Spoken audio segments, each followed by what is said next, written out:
we got caught out with the birth rate. We did. Nothing to do but be honest about that. We had 10 years of falling birth rates, and it had gone down gradually year on year on year. We were taking out school places, we were closing schools.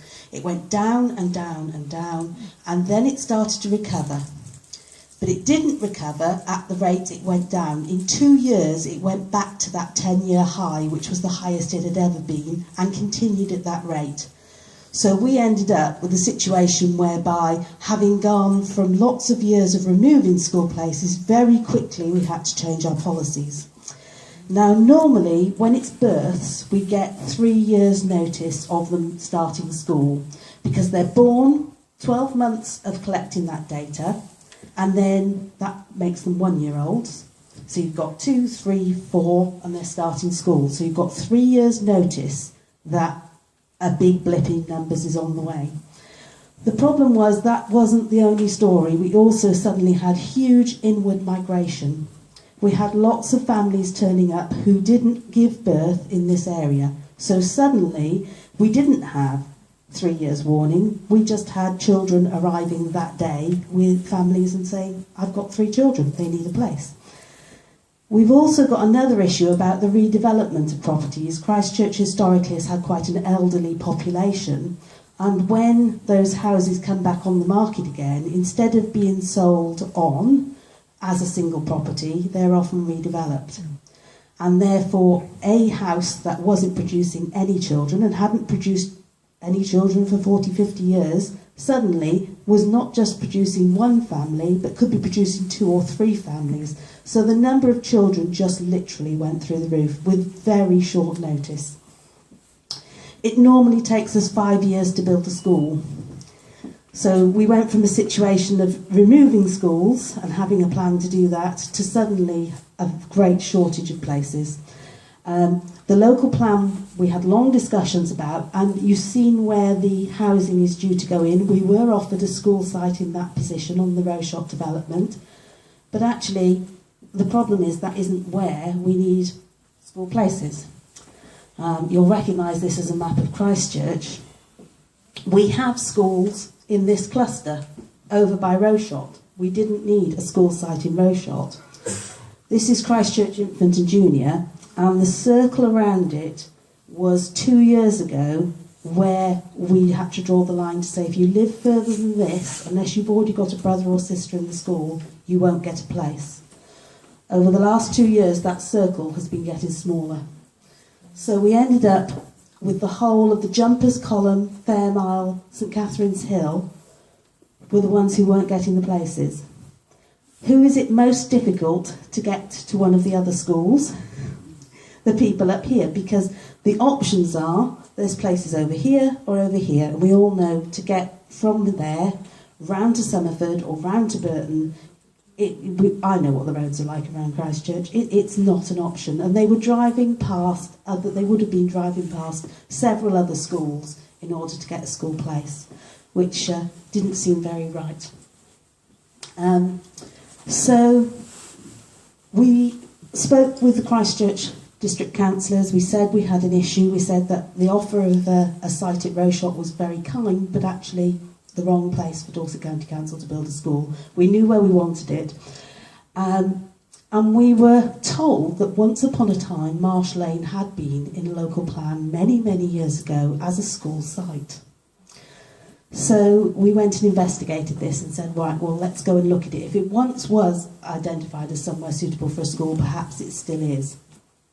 It was originally in the plan put down as housing, and we didn't believe it was going to be available. But once that plan for that to be housing was dropped, we realised there could be an opportunity to re-establish it as a school site. School sites are quite big. They're about 5 to 8 football pitches was the size we were looking for, which, if you split it up into house plots, not all the roads and green spaces around the houses, but just house plots, is about 60 to 90 house plots. So you're looking for a very, very big site. We couldn't find one in this area. The only site we could find was the Marsh Lane one, and that was, ironically, because it had been left that large, because it had been put aside as a school site. That's why it was the right size. As I said, there were enough places for children in Christchurch. We never had the situation where we couldn't offer places to children. What we couldn't do was offer them a local school. And parents asked us to come out. In fact, 2 years ago, I was standing in this very hall talking with the parents and said, you know, we really want to have a community, and we can't have a community without a school. We can't have these children, very young 4-year-olds, being bussed around to Burton or bussed around to Somerford. It will break down the community. You can't see the parents at the school gate. You can't build that whole sense of community that a school brings. And we agreed with them. The County Council said, do you know, we're not actually satisfied with this as a response either, but it takes us 5 years normally to build a school. You're asking us, can we get a school for your children in 2 years' time? It's impossible. And that was really where we were. But we did a leap of faith. We said to the audience here that night that we would look to put something in place as a temporary arrangement and look for a permanent arrangement if they would back us by cooperating. And we couldn't guarantee we could do it, but we agreed with them it was worth a try. And that's exactly what happened. And we have the temporary solution at Christchurch Infants, where there are presently 2 mobile classrooms and children there. We have now outgrown Christchurch Infants, and we've been under conversations with Twynham, who've offered to help us out. So again, it will still be a temporary site, but we're moving the children onto the Twynham site, so they will have all of their facilities and they will carry on. It hasn't yet officially become a new school, because it isn't. We can't call it a new school until we definitely have a site and we can start building it. But it has been a partnership between Dorset County Council saying we agree with those parents, and the parents saying we will trust you, Dorset County Council, that if we both work together we can make this happen. And that's exactly what we're doing. So now we're looking at Marsh Lane as the only site that is large enough to host a school.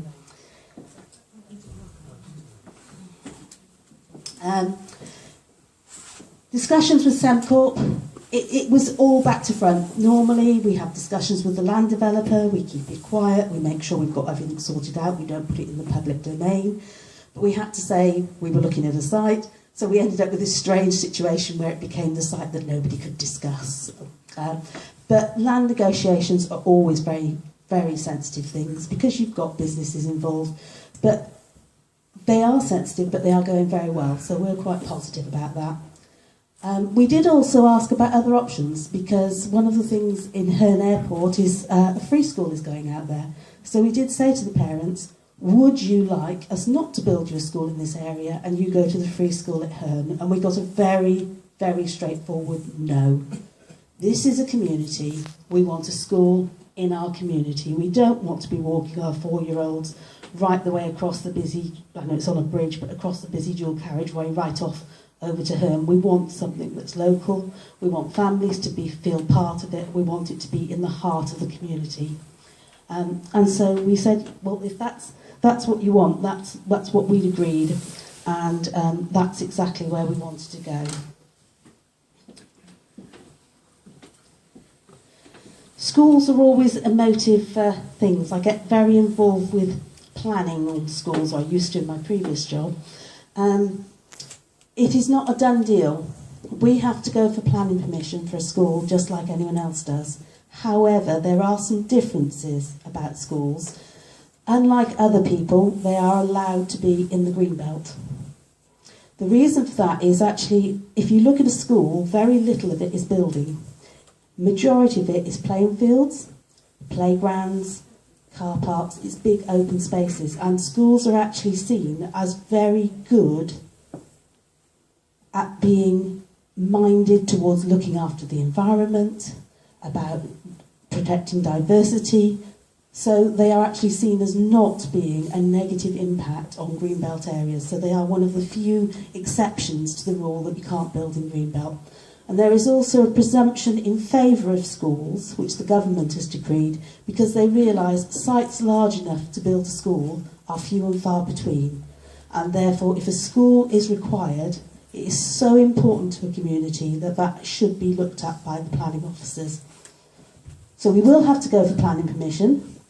We will have to discuss it. We will have to go through all of the planning stages that most people do. We put the boards up, invite people in, get comments, get feedback. The good news is, at the moment, there are lots of cars driving down into Christchurch. We know how busy the road is.